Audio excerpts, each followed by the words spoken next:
Hello everyone.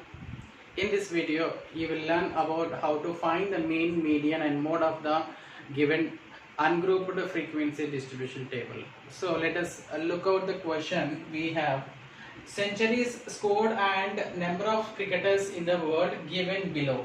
So we have a distribution frequency distribution table with number of centuries and number of cricketers. So different centuries, 5 centuries, 10, 15, 20 and 25. So 56, 23, 39, 13 and 8.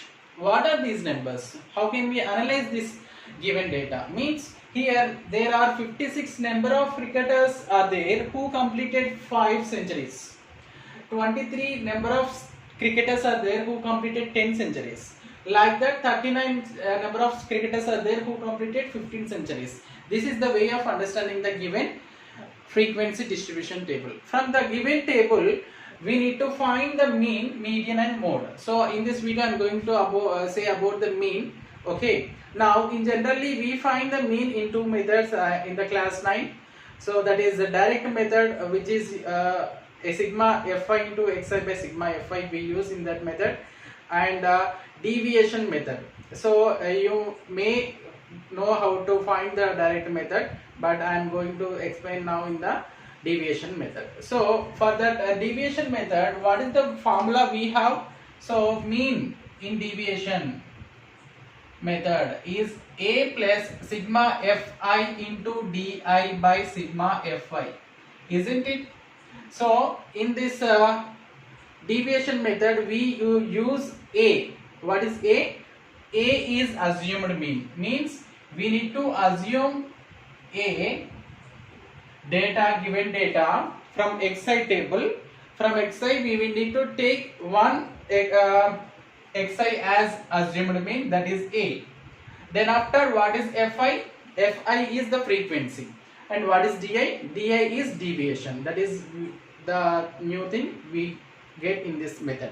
So let us write the given information in a vertical manner, column wise. So let us take the first column as number of cricketers, number of centuries as we have in the question, and the second column frequency, that is going to be considered as frequency, number of cricketers.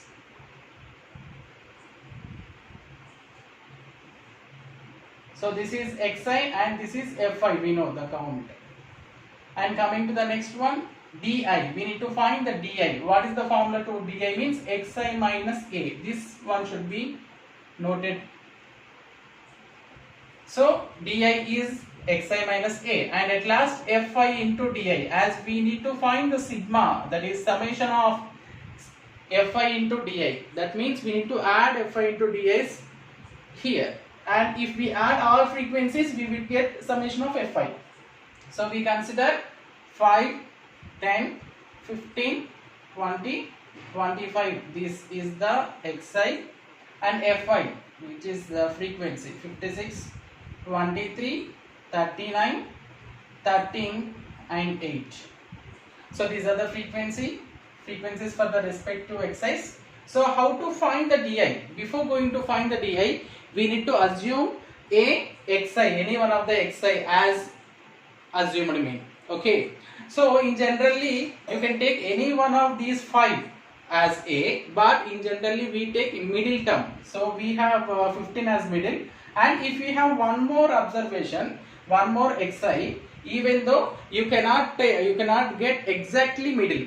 So it is not mean that you need to take the exact middle xi. It is, if you have odd number of observations you can get easily. If you have another 30, you can take 15 or 20 as the assumed mean. So why we do take this middle observation as assumed mean means, if you take middle term as assumed mean, our calculation part will be somewhat easy. That is the reason. There is no logic to take any only middle term should be taken as assumed mean. You can take 5 or 10 or 15 or 20 or 25. It is your wish. Okay. So, but in general we take middle observation. If you have an even number of observations, any one of those middle terms. Now, how will you get this di? First di, how will you get d1? We can consider that is xi minus a. What is the xi of this one? 5. What is A? A is always 15. So 5 minus 15, which is equals to minus 10. Okay. And coming to this next xi, what we have? 10. So 10 minus again 15. Actually A is 15 always. So 10 minus 15 minus 5. So in this next one we have 15 as xi and assumed mean is also 15 only. So 15 minus 15 0. So next one 20 as xi and A as 15. So which is equals to 5. 25 minus A as 15, which is equals to 10. So you can see here we will get some odd and some negative terms and some positive terms. And you need to add this one frequencies, isn't it? So this is going to be considered as the summation of Fi. So you do add these all, we will get 6 plus 3 9, 9 plus 9 18, 18 plus 3 21 plus 8 29. So carry over 2 plus 1 3 plus 3 6, 6 plus 2 8, 8 plus 5 we get 139 as the total number of frequencies. Now what is this column? Fi into di. That means product of Fi as well as di. So you just multiply this one, we will get products 56 into minus 10 minus 560, 23 into 5 minus how much it is? 3 5s 15 and 5 2s 10 plus 1 11. Okay, 115 and 0 into 39 0 obviously. 5 into 13 65. 10 into 20 it is 8 only 8. 10 into 8 80. So whenever you add this all terms, what we get? We get sigma Fi into di. We consider this as sigma Fi into di. So by adding this one we will get how much it is by adding the negative terms? Minus 675 now by adding these two, and by adding the positive terms 145, isn't it? Okay, so by doing the subtraction we will get 0 3 and 5. So minus 530. Minus 530 will be the summation of Fi and di. Now we know the all values which are which we have in the formula. So you just use this one. A value is 15 and substituting, and in generally we call mean as x bar. So substituting A value 15 and sigma Fi into di value is minus 530 divided by sigma Fi is 139. So by substituting we get this one 15 plus of minus 530 by 139, which is equals to 15 minus 530 by 139, which is approximately equal to 3.81. Okay, and this sum 15 minus 3.81, which is equals to 11.19, isn't it? Yes. So what is the mean value of this data? 11.19. And what can you consider this 11.19? Can you consider this as rupees, otherwise paisa, otherwise any count? No. So after getting the result of mean or median or mode, we need to check out the units of xi table.